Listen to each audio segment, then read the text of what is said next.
तमाम ऐसे नियम बनाए हमारे महापुरुषों ने, हमारे बुजुर्गों ने, ऋषि मुनियों ने, कि जिनका पालन मात्र करने से आप पाप से बचते हैं और पुण्य के भागी बनते हैं। दो काम हो जाते हैं।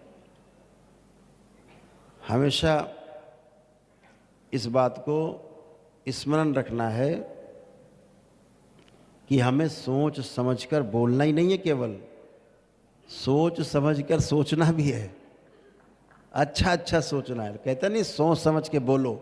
दरबार कहता नहीं नहीं, उससे और पीछे आओ। सोच समझकर सोचो। सोचने में गलती मत कर देना। सोचने में गलती हुई कि आप पाप के भागीदार हुए, तो सोचने में भी अच्छा सोचा जाए। वो कथा दरबार बार बार सुनाता है ना आपको कि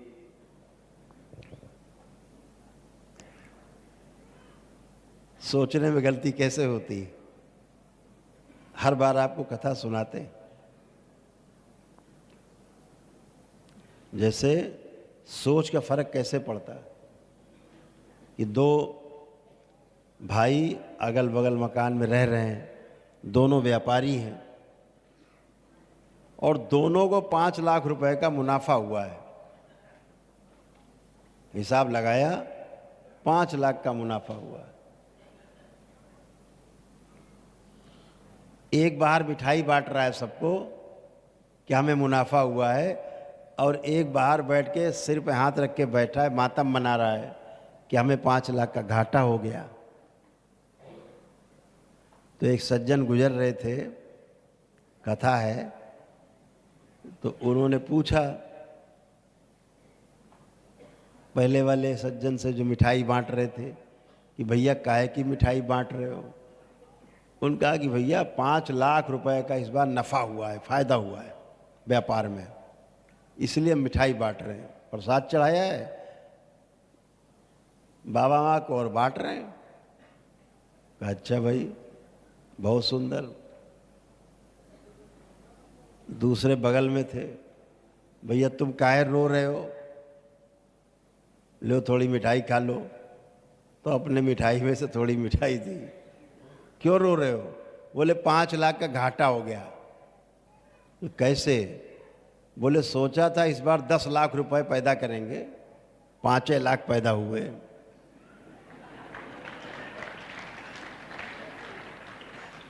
तो 5 लाख का घाटा हो गया।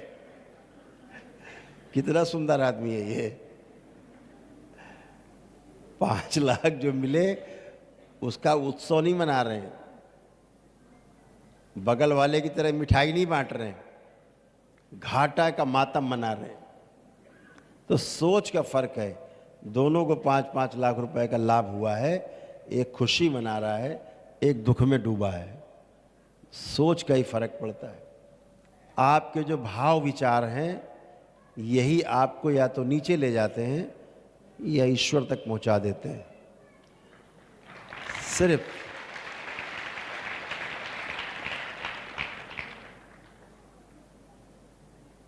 सिर्फ भाव विचार सुंदर हों।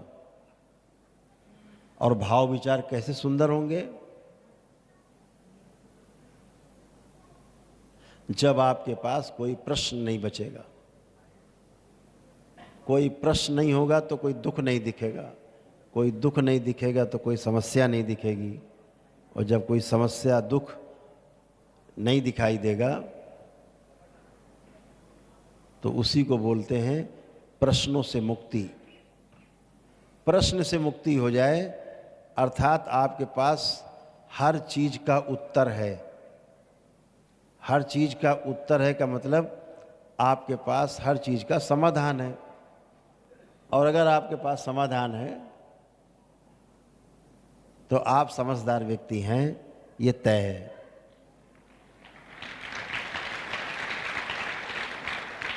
और जो समझदार व्यक्ति है वही पुण्यात्मा कहलाता है।